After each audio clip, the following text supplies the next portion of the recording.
ඔබ හිතන්න කාට හරි ඕන වෙනවා මගේ අඩුපාඩුවක් හොයන්න. එයා මාස ගාණක් මගේ පස්සෙන් එනවා. ඔබ හිතනවාද එයාට මගේ එක දොසක්වත් හොයාගන්න බැරි වෙයි කියලා?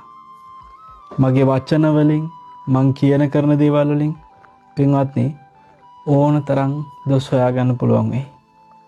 හැබැයි ඔබ දන්නවද බුදුරජාණන් වහන්සේගේ පිටිපස්සෙන් මාස 7ක් තිස්සේ උත්තර කියලා තරුණෙක් උන්වහන්සේගේ අඩුපාඩු හොයන්න එනවා. උන්වහන්සේ ළඟ තියෙන ශ්‍රමණ ගුණවල මොනවා හරි අඩුපාඩුවක් දෝෂයක් තියනවද කියලා හොයන්න එනවා.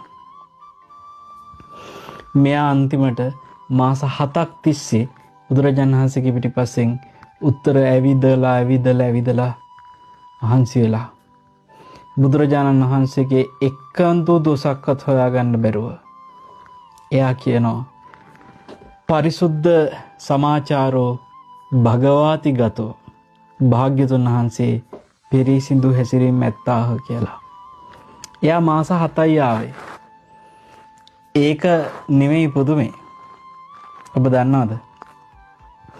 මාරයා ඔය විදියට බුදුරජාණන් වහන්සේගේ පිටිපස්සෙන් අඩුපාඩුවක් හොයන්න කියලා මාස 7ක් නෙමෙයි අවුරුදු 7ක් තිස්සේ ආපු අවස්ථාවක් තියෙනවා.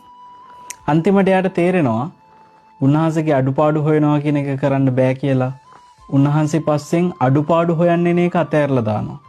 අතෑරලා දාලා උන්වහන්සේ අවබෝධ කරපු බව දැනගත්තට පස්සේ උන්වහන්සේ ළඟ කිසිම අඩුපාඩුවක් හොයන්න දෙයක් නැහැ කියලා දැනගත්තට පස්සේ තමයි උන්වහන්සේගේ ධර්මයේ දේශනා කිරීම නවත්තන්න විවිධ උපක්‍රම කරේ. මාරයා අවුරුදු 7ක් තිස්සේ බුදුරජාණන් වහන්සේගේ පිටිපස්සෙන් ඇවිල්ලා අන්තිමට පින්වත්නි මාරයා කියන කතාව ඔබ දන්නවද? සත්ත්වවසානි භගවන්තං අනුබන්ධින් පදා පදං උතාරං නාදි ගච්චිස්ස සම්බුද්දස්ස සතිමතෝ. අවුරුදු 7ක් තිස්සේ පියවරක් පාසා භාග්‍යතුන් වහන්සේගේ පසුපස ගියමි. මනා සිහියෙන් යුතු සම්බුදුන් වහන්සේගේ කිසිදු දොසක් සොයා ගැනීමට නොහැකි වීමි. උන්වහන්සේ සතිමතෝ උන්වහන්සේ මහා සතියකින් යුක්තයි කියන එක මාරයා දැනගන්නවා. මේකේ තියෙන සුවිශේෂත්වය මොකද්ද දන්නවද? මාරයා බුදුරජාණන් වහන්සේගේ අඩුපාඩු හොයන්න උන්වහන්සේගේ පස්සෙන් උන්වහන්සේගේ පසුපස අවුරුදු 7න් බුද්ධත්වයට පත් වුණාට පස්සේ එක අවුරුද්දයි ඉතුරු 6ම දුෂ්කර ක්‍රියා කරපු කාලය අවුරුදු 6. ඒ කියන්නේ උන්වහන්සේ කෙලෙස් සහිතව දුෂ්කර ක්‍රියා කරමින් සිටපු කාලෙවත් මාරයට එක දොසක් හොයාගන්නවත් බැරි වෙන විදියට උන්වහන්සේ හොඳ සිහියෙන් කෙලෙස් තවලා තියෙනවා.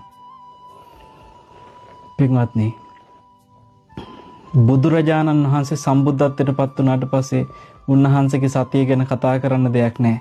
හැබැයි ඔබ හිතන්න උන්වහන්සේ දුෂ්කර ක්‍රියා කරපු කාලෙත් උන්වහන්සේගේ ඒ අසහාය වීරිය එච්චර මාරයට එක අඩුපාඩුවක් හොයන්න බැරි වෙන විදිහට උන්වහන්සේ හිත හසුරනවා කියන්නේ ඒක මොනතරම් විස්මිතයිද පින්වත්නි.